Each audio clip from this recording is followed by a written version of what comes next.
Con esto terminamos el primer grupo de neoplasias mieloides y entraríamos en las preguntas 50 y 51, que si uno observa su enunciado, prácticamente son idénticos, con la sustitución de la palabra crónico en la pregunta 50 por la palabra agudo en la 51.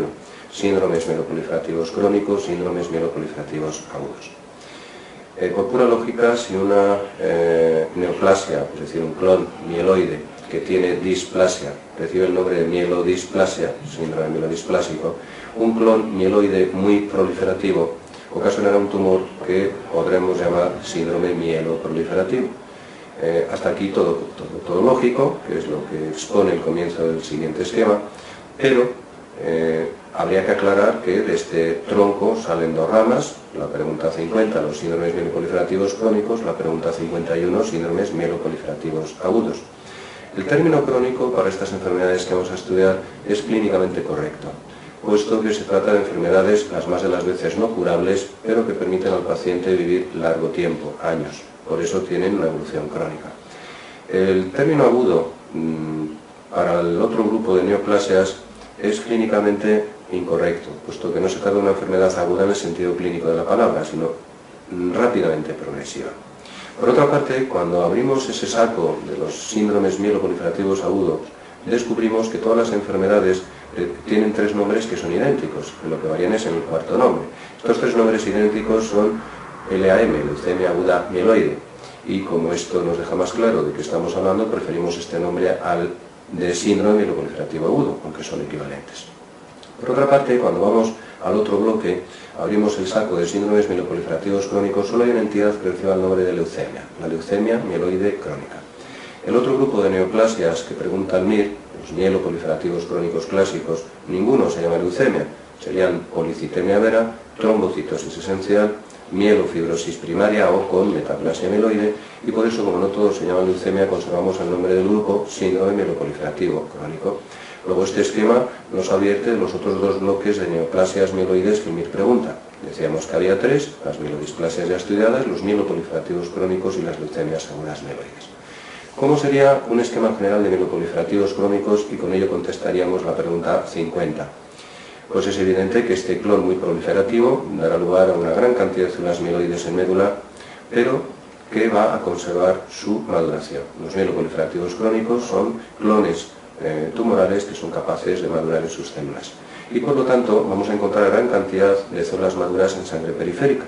Por lo cual, lo característico, pregunta 50, respuesta 1, de este grupo de neoplasias es una abundancia de células en médula ósea y gran cantidad de células maduras mieloides en sangre. De hecho, cabe advertir, como os pone el esquema, que los 4 mieloproliferativos crónicos clásicos son capaces de incrementar los leucocitos y las plaquetas, al menos en alguna fase de su evolución, mientras que el incremento de las 3 en el MIR va a ser exclusivo de la policitemia vera.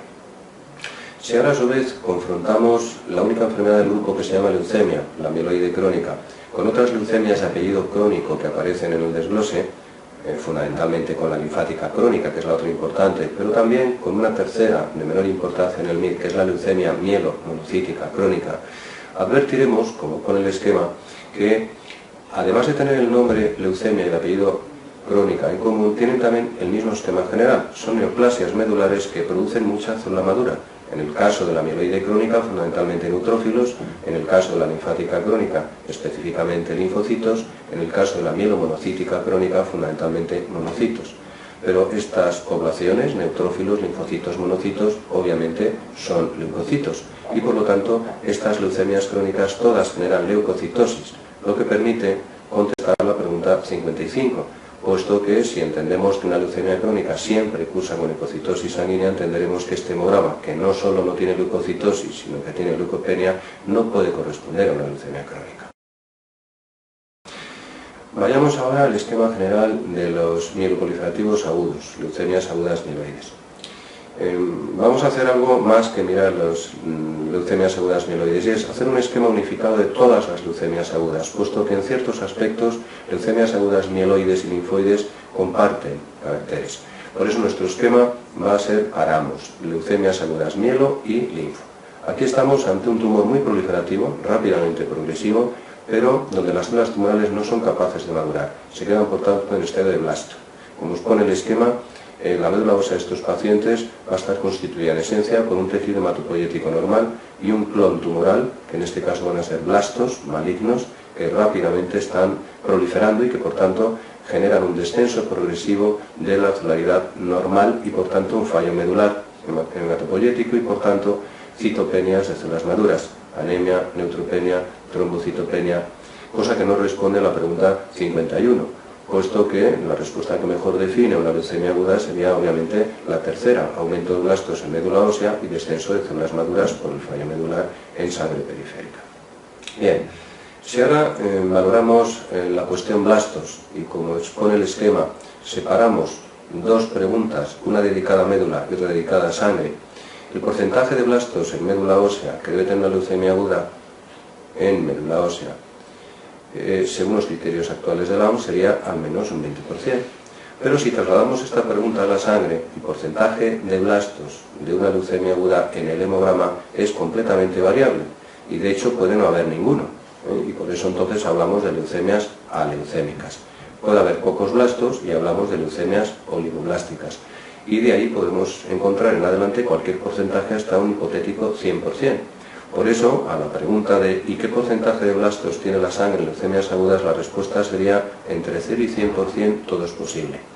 Pero hay que advertir que encontrar hemogramas con 20% más de blastos ya es diagnóstico por criterio de la OMS de leucemia aguda, con lo cual quedan resueltas las preguntas 53 y 54, puesto que un porcentaje de blastos como el que aportan esos hemogramas ya es diagnóstico de leucemia aguda en ambas. Adviértase que en las respuestas a la pregunta hablan de leucemias agudas mieloides, pero si pusiesen linfoides las respuestas serían también válidas, puesto que no se establecen los caracteres del blasto. Llama la atención, sin embargo, que estos dos hemogramas presenten un recuento leucocitario tan diferente, siendo ambos leucemias agudas. Por eso vamos a aclarar esta cuestión, viendo en el esquema que los blastos son considerados como leucocitos en el hemograma y que por tanto el recuento leucocitario de una leucemia aguda realmente es la suma de los leucocitos normales, maduros, que están disminuyendo por el fallo medular, y los blastos que pueden aparecer en cantidades muy variables. Precisamente la variación de los blastos es lo que establece la variación del recuento y por eso, como muestra el esquema, podemos encontrarnos leucemias agudas que cursen con leucopenia, cuando haya poco blasto en sangre, que cursen con recuento leucocitario normal o que cursen con leucocitosis. Es evidente que de aquí podemos extraer dos conclusiones, la primera de las cuales es que a diferencia de las leucemias crónicas donde siempre hay leucocitosis en el hemograma, una leucemia aguda puede producir cualquier recuento, bajo, normal o elevado. Y la segunda conclusión, todavía más obvia, es que cuando hay leucocitosis, una leucemia aguda, la culpa la tienen los blastos y por lo tanto podemos hacer equivalente leucocitosis a masa tumoral y por tanto a factor de mal pronóstico. Ya intuitivamente entendemos que el paciente de la pregunta 53 tiene más masa tumoral que el paciente de la pregunta 54, tiene más leucocitosis. Bien. ¿Qué pasaría si intentásemos responder las preguntas 52 y 55 con un razonamiento semejante al que hemos hecho en la 53 y la 54, que era exclusivamente mirar el porcentaje de blastos para contestar la pregunta y saber qué enfermedad tiene el paciente? Las preguntas 52 y 55 presentan un porcentaje muy escaso de blastos en sangre. Ese porcentaje de blastos, como nos cuenta el esquema, es compatible con diversos diagnósticos y por tanto no puedo responder qué enfermedad tiene el paciente que tenga, por ejemplo, un 1% de blastos, como pasa en la pregunta 52, mirando exclusivamente ese porcentaje de blastos. Hay que recordar que este porcentaje escaso de blastos en sangre puede aparecer en leucemias agudas mieloides o linfoides oligoblásticas, puede aparecer en síndromes mielodisplásicos con exceso de blastos, ese exceso de blastos medular del que hablamos que condicionaba la salida de algún blasto a sangre, y puede ocurrir incluso en algunas leucemias crónicas como es la mieloide crónica, la más importante en el MIR, y la mielomonocítica crónica, pero no así, como advierte la pregunta 56 en su respuesta, en la leucemia linfática crónica, puesto que la linfática crónica es un tumor que solo genera células maduras.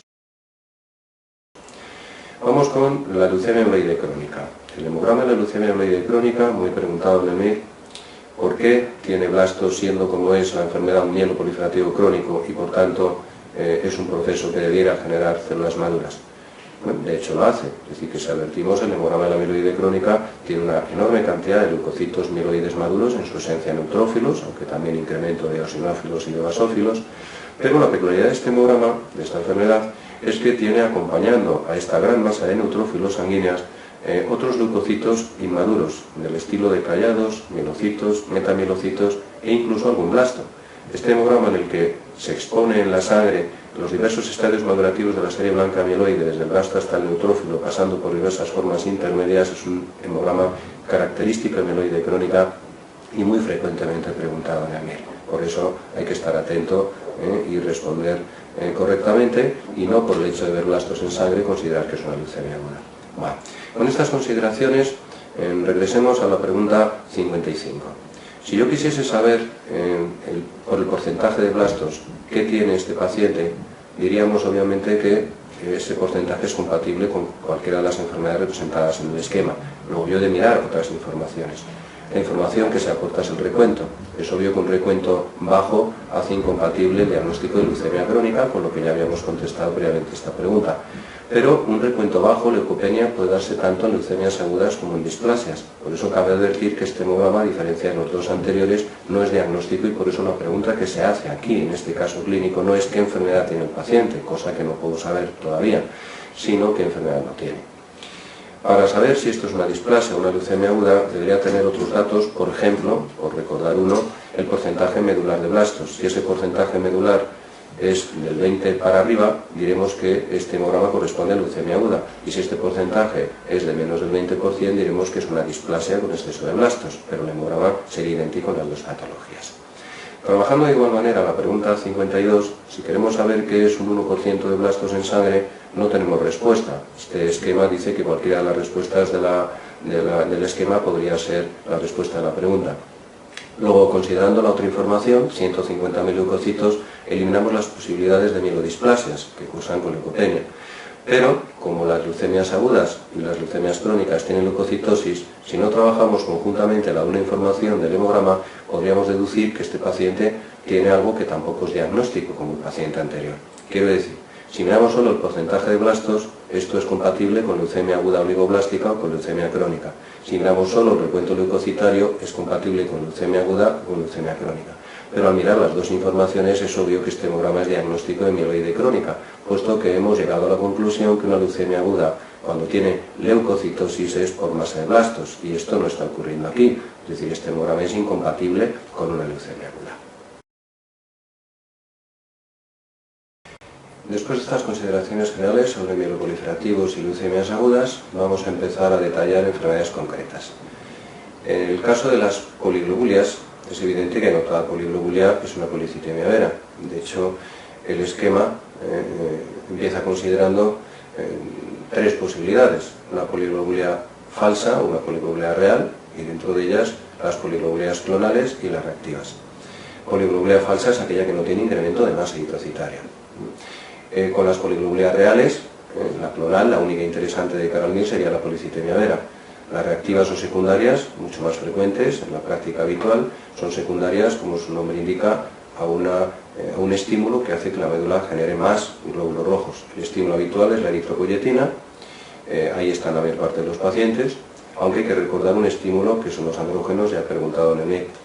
La eritropoyetina, a su vez, puede tener un incremento adecuado o inadecuado, entendiendo por adecuado que haya hipoxia e inadecuado que no la haya. La mayor parte de pacientes que generan mucha eritropoyetina tienen hipoxia, y esta hipoxia a su vez suele ser condicionada por una hipoxemia, la disminución de la saturación de oxígeno arterial, aunque hay otros problemas que pueden contribuir a esto. Y en el caso de la secreción inadecuada de eritropoyetina, estaríamos ante masas que pueden ser histológicamente benignas o malignas, que liberan eritropoyetina a sangre. En la pregunta 57 tenemos cuál es la neoplasia que produce eritropoyetina con mayor frecuencia. Por pura lógica va a ser el carcinoma de células renales, hiperlinfoma respuesta 1. ¿Cómo podemos distinguir entre una policitemia vera y una poliglobulia secundaria? En esencia está el aspecto de la clonalidad de la primera. La clonalidad la podemos detectar con mutaciones en la tirosina quinasa de Janus 2, JAK2, Cosa que de momento el MIR no ha preguntado, pero hay que estar alerta porque puede preguntarse. Hasta ahora, en los casos clínicos del MIR se ha trabajado con informaciones diversas que este esquema muestra, como puede ser el hecho de que la policitemia vera tiene incremento o puede tener incremento en las 3 series mieloides en la sangre, ya esto lo advertíamos en el esquema general de los mieloproliferativos crónicos, mientras que las formas secundarias generalmente no aumentan las 3 series. Por otra parte, es obvio que la eritropoyetina no va a estar incrementada en la policitemia vera. Se dice que hay un crecimiento endógeno de colonias eritroides, no precisan EPO para proliferar, a diferencia de las formas reactivas. Y luego hay un dato importante en la exploración física que subraya la pregunta 59, que favorece mucho el diagnóstico de, al menos sospecha de policitemia vera en un caso clínico, que será la existencia de esplenomegalia, pregunta 59, respuesta 3. Debemos considerar que la existencia de esplenomegalia en un paciente lo que debería facilitar son las citopenias por hiperesplenismo. Por eso entonces cabe advertir ya como norma general que la asociación en un caso clínico MIR en esta asignatura de incremento de celularidad sanguínea y de esplenomegalia, algo que resulta paradójico desde un punto de vista fisiopatológico, el bazo grande debiera destruir células y por tanto generar citopenias, es una fórmula con la que trabajan multitud de casos clínicos de procesos proliferativos tanto mieloides como linfoides. En la policitemia vera nos encontramos ante una mielopatía clonal que obviamente puede tener una transformación y la pregunta 60 nos va a recordar en qué consiste esta transformación. Realmente es una etapa que recibe el nombre de fase postpolicitémica o fase gastada, cosa que advierte ya de que la enfermedad genera un gasto en la función medular que por pura lógica va a hacer que se generen cada vez menos células sanguíneas. Luego por pura lógica también la respuesta a la pregunta va a ser la primera. Pero viéndolo de forma más concreta en el esquema y tomando más perspectiva, debemos recordar que en mieloproliferativos crónicos clásicos, es decir, los que el MIR pregunta, tenemos 4: policitemia vera, leucemia amiloide crónica, trombocitosis esencial y mielofibrosis primaria. Bien, la mielofibrosis primaria es un mieloproliferativo crónico que se caracteriza, como su nombre indica, por una fibrosis medular de extrema importancia, hasta el punto de darle nombre. En la fase de transformación o pospolicitémica de la policitemia vera se va a producir también una fibrosis medular, de manera que los dos pacientes van a confundirse clínicamente.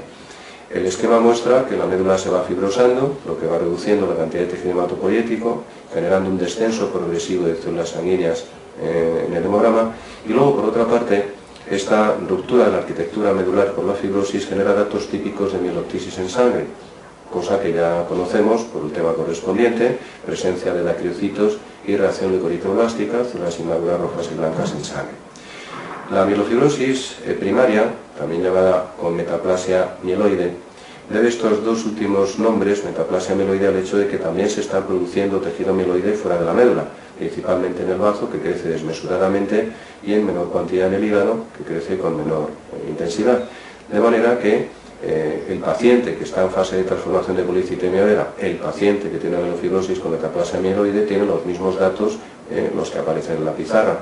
De hecho, este paciente presentado en un caso clínico y preguntado por su diagnóstico de presunción, todos diríamos que tiene una mielofibrosis con metaplasia mieloide, a menos que nos advirtiesen en antecedentes de que padecía una policitemia vera. Entonces diremos que estamos asistiendo a la fase fibrótica o postpolicitémica de la enfermedad. Es un proceso que no evoluciona con frecuencia a leucemia aguda. De hecho, como dice la pregunta 61, el proceso que con más frecuencia evoluciona a leucemia aguda de estos síndromes mieloproliferativos crónicos es la leucemia amiloide crónica. Y cabe advertir que, aunque cualquier mielopatía clonal podría terminar en leucemia aguda, eso solo con frecuencia lo hacen dos tipos de mielopatías agudas, que son los mielodisplásicos con exceso de blastos y la leucemia mieloide crónica. En cualquier caso, la base del tratamiento de la policitemia vera van a ser las sangrías y la hidroxiurea, fundamentalmente, como se informa en el manual. Hemos trabajado el diagnóstico diferencial de poliglobulias de cara al MIR, la clonal y las reactivas. Vamos ahora con el diagnóstico diferencial de las trombocitosis, utilizando como excusa la pregunta 63 y el esquema que se presenta. La trombocitosis puede ser evidentemente clonal o reactiva. La principal diferencia con las poliglobulias es que las clonales pueden ser varias enfermedades. De hecho, ya advertíamos que todos los mieloproliferativos crónicos pueden cursar con trombocitosis en alguna fase. Ya no va a ser solo la trombocitosis esencial, sino que el resto de mieloproliferativos crónicos pueden cursar con trombocitosis sanguínea. Y luego hay una variante de mielodisplasia, que ya conocemos, el síndrome mielodisplásico con deleción 5q, que también cursa con trombocitosis sanguínea. Luego todo eso serían formas clonales de trombocitosis que nos pueden interesar en el MIR. Las frecuentes son las formas reactivas o secundarias a estímulos, que cabe ahí meter estímulos de todo tipo, desde infecciones hasta procesos inflamatorios, neoplasias, la ferropenia, que de forma relativamente frecuente cursa con trombocitosis, a situaciones de posesplenismo, de tal manera, posesplenectomía, de tal manera que en la pregunta 63 podemos entender perfectamente que la esplenectomía no va a ser un tratamiento de la trombocitosis esencial, puesto que, siendo como es un mieloproliferativo crónico, es cierto que los pacientes con trombocitosis esencial pueden cursar con esplenomegalia, pero si quitamos el bazo al paciente vamos a generar más trombocitosis. La trombocitosis esencial se trata de forma semejante en cuanto a fármacos a la policitemia vera, fundamentalmente con hidroxiurea, como pone la respuesta 5 junto con antiagregantes plaquetarios. Adelante vamos a encontrarnos ya la única enfermedad del grupo que recibe el nombre de leucemia, la leucemia mieloide crónica, de la cual ya sabemos bastantes cosas. Conocemos su hemograma, el hemograma característico, tantas veces preguntado en el MIR. Conocemos en esencia que es una enfermedad que evoluciona de forma natural la leucemia aguda, hemos visto en la pregunta 62. Entendemos que el paciente, como el resto de procesos mieloproliferativos crónicos, cursará con esplenomegalia con frecuencia, luego el caso clínico lo tenemos ya construido de cara al MIR. Vamos a trabajar ahora en la pregunta 64 y en la pregunta 67 aspectos que están muy relacionados entre sí y que el MIR ha preguntado. Cromosoma Filadelfia, gen de fusión y ordenamiento BCR-ABL y tratamiento con mesilato y imatinib. Todo ello ha sido preguntado en el MIR, todo ello está relacionado, se puede incluir en el mismo esquema. Para entender qué es el cromosoma Filadelfia, podríamos acudir a este esquema que representa cómo podría ser esquemáticamente el cromosoma 22 de las células del tejido hematopoyético normal y cómo sería el cromosoma Filadelfia en la leucemia mieloide crónica.